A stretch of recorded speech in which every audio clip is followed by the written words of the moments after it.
Hi there, my name is Stephanie Tanner. I'm a registered nurse and an herbal educator, and in this video I'm covering the basics of herbal extraction. Whether you're a total beginner when it comes to playing with herbs, or you just want a refresher on why we make the things we make with what we make them with, this video is for you. By the end of this video, you'll understand the difference between the basic herbal extractions, what each of them is indicated for, and you'll get some basic formulas so you can get started right away at home. If you like this video, I want you to give it a thumbs up. Make sure you subscribe to my channel so you never miss a video on holistic health from me again.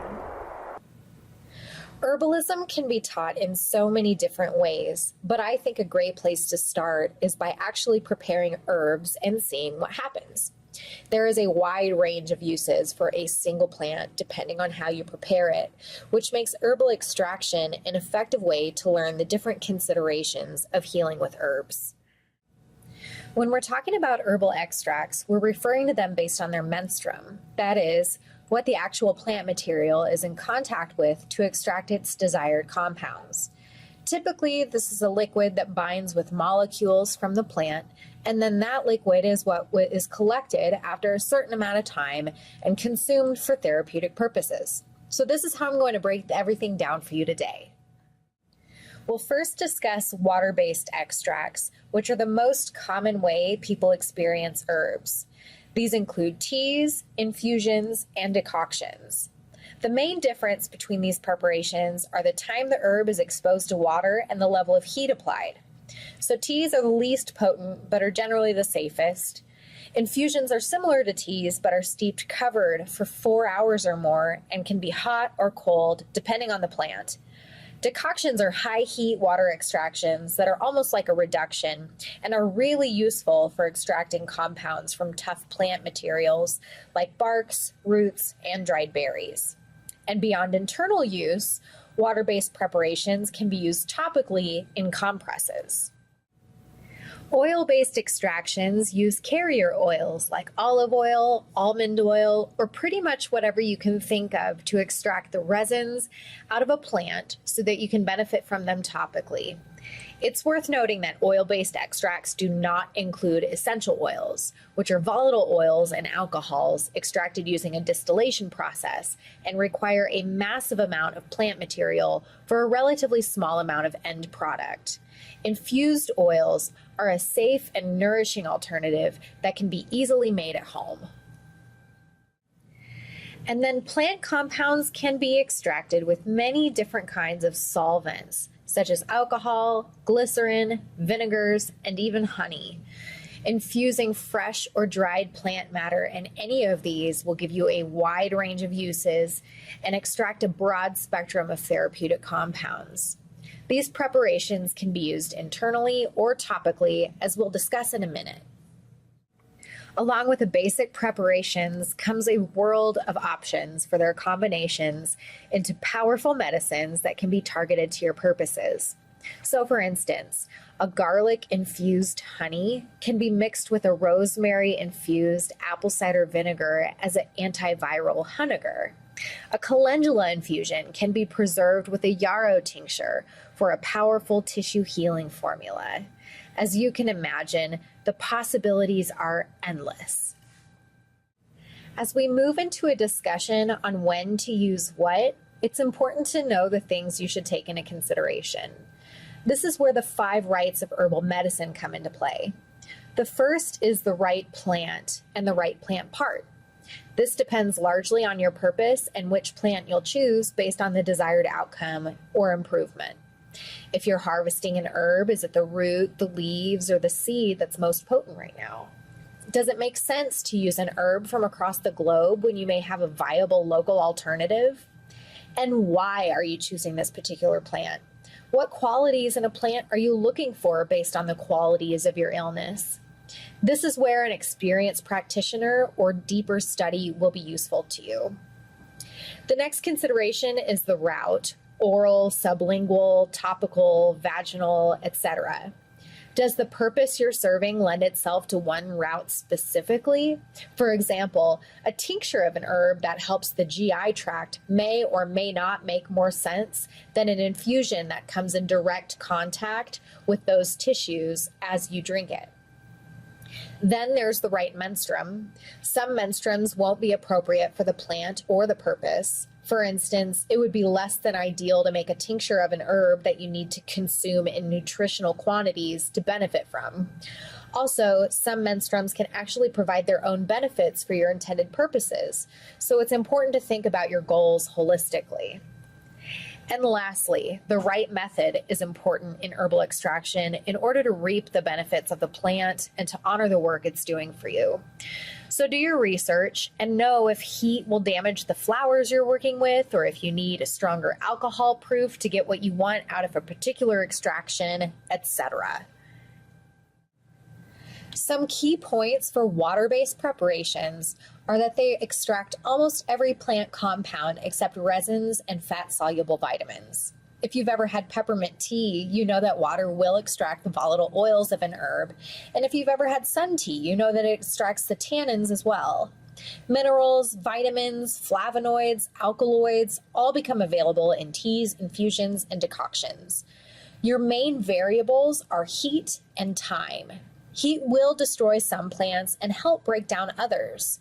Time will help release vitamins and minerals, which is why teas don't offer much nutritive benefit.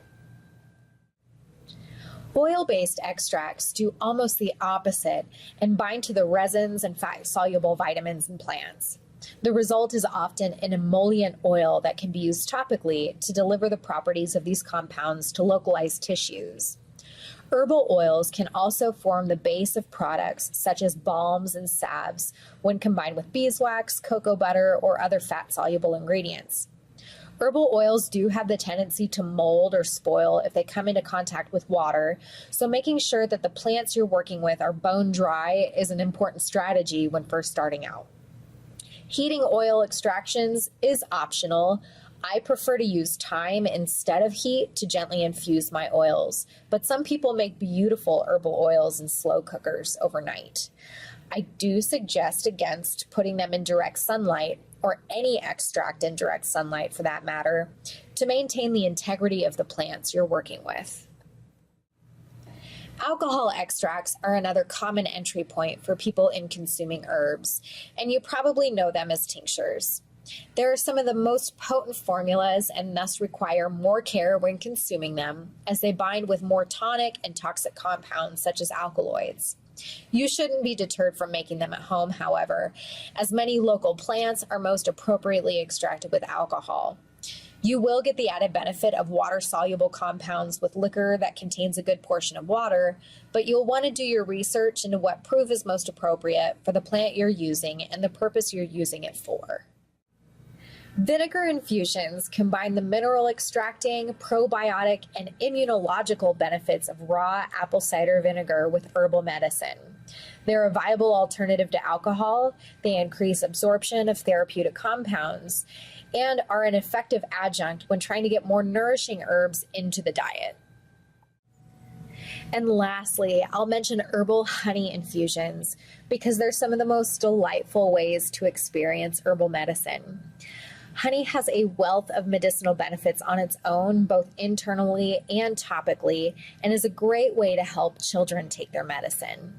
You can use both heat and thyme to infuse medicinal honeys, and the resulting product can be used in all manner of illnesses specific to the herb infused. When it comes to making formulas at home, I suggest starting very, very simply. You should only need a case of clean, dry glass mason jars, your menstruum of choice, and your herbs. There are lots of ways to make things more sophisticated and complex, but if you're at all overwhelmed, know that anyone can do this. The most elegant herbal extractions are sometimes the ones that are made with fresh local weeds, good, pure, organic ingredients, and lots of homemade love and attention. The formulas I'm going to give you in the next few slides are meant to make this approachable and to get you started right away. When I'm making infusions, I prepare them the night before and let them sit overnight in a French press or mason jar, and I strain them in the morning and drink them throughout the day. They're best made with leaves or flowers of the most nutritional plants. My favorites are oat straw, nettle, and red clover. You need 1 ounce of dried plant to 1 quart of boiled hot water. Pour that over the plant, cover, and let sit for 4 to 8 hours. It's generally safe to consume infusions 3 to 5 times a week. Decoctions are the best way to get the properties out of harder, more tough plant material with water. You'll want 1 ounce of dried plant matter to every pint of water. Place these in a pot, put the lid on once it simmers, and take it off the heat after 20 minutes. You can steep it longer or strain it right away. I mix decoctions with honey to make a syrup because they're usually pretty bitter, and the herbs that they're most appropriate for are typically more potent and taken in smaller doses. And the final technique I'll share with you is the fill twice method, which can be used in the remaining preparations. The basic idea is that you fill your clean glass jar once with fresh herbs and fill it again with your menstruum. This works for honeys, vinegars, and tinctures. If you're using dried herbs, fill your jar halfway.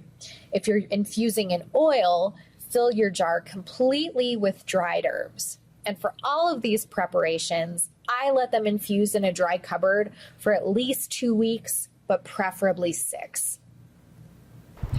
I hope this video was extremely helpful for you in getting started making basic preparations with herbs at home. If you have a comment or a question, go ahead and leave it below. And like I said before, make sure you subscribe so you don't miss a video from me again. Thanks for watching.